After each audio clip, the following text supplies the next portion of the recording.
Hello and welcome to our review of Kong Skull Island. We, for some reason, got to see it a day early in the UK. We don't know why.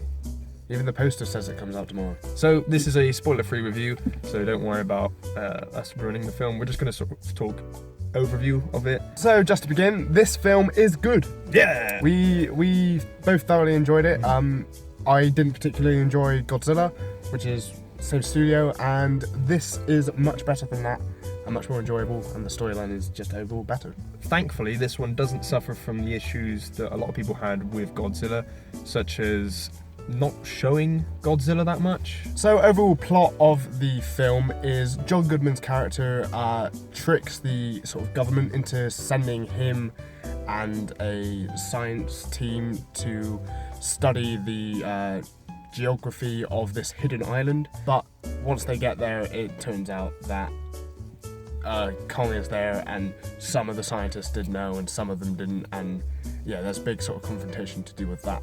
Tom Hiddleston plays a sort of SAS or ex-SAS kind of mercenary. They need him to track on the island so they can figure out how to get around.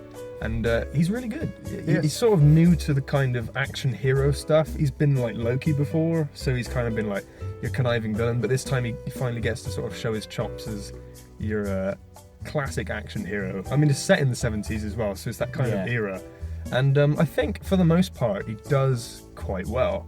Playing opposite him is Brie Larson, who is a photographer, a journalist, and her character is there to sort of get the next sort of Pulitzer Prize and all of that stuff. Document the island. But in the end, she sort of like does develop and does help the plot along. She's almost an action hero in and of herself. Yeah. They sort of go with this duality of where it looks like Tom Hiddleston's character is going to be doing all the heroics. She sort of comes out of nowhere and ends up being her own action hero in her own right. So as well as those two sort of almost main characters, there's also John C. Reilly, who comes into the film a little bit later.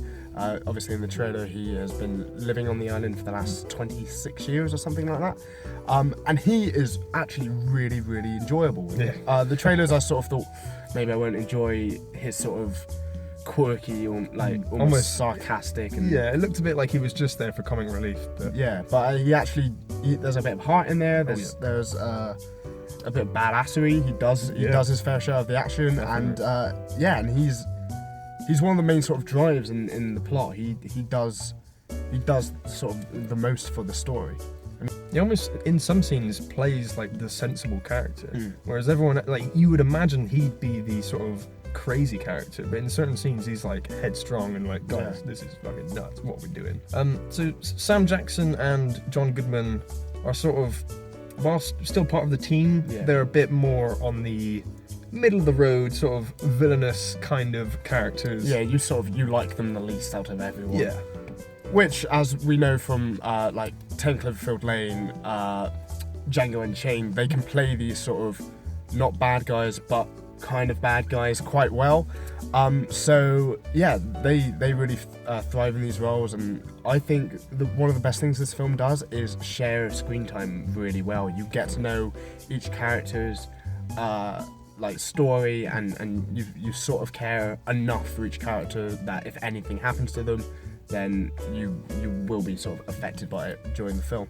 What the film does well is develops pretty much every character, so you have no idea which characters are cannon fodder. You have no idea which character is going to die, if any of them are going to die. Yeah, you don't know who's the character that is the black guy in the horror film. So another thing that this film does well, because there are a lot of them, is that it builds tension really well, and it's paced well.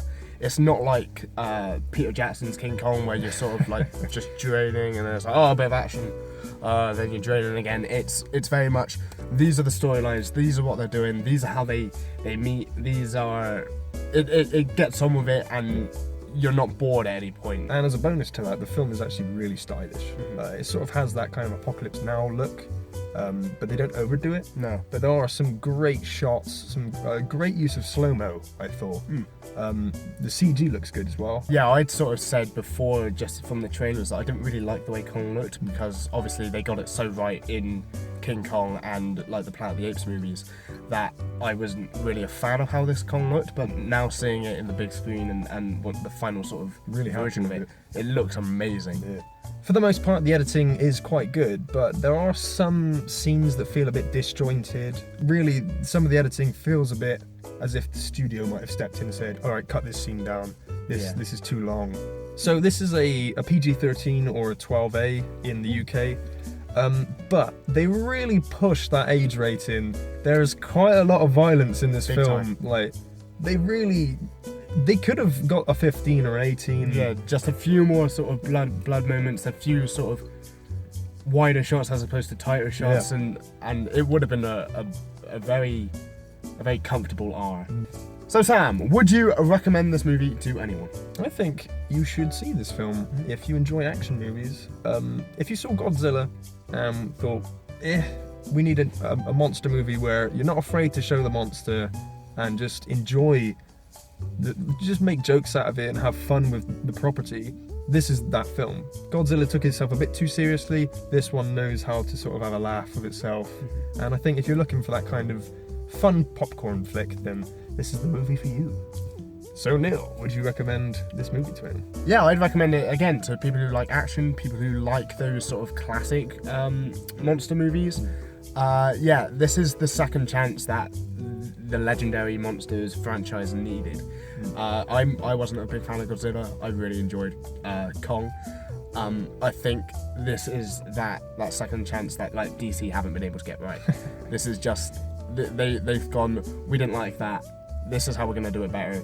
And I think this is how they should do it from now on and forevermore, because it was a really enjoyable movie. So that was our review of Kong Skull Island. If you saw the film, please just let us know what you thought in the comments below, but please keep it spoiler free, because some people may not have seen the film if they're watching this review. And just as a tidbit for people who have stayed around till the end of this video, we will just inform you that there is an after credit for you to thoroughly enjoy. So thank you very much for watching. Feel free to leave a like and smack subscribe, and thank you very much. Cheers.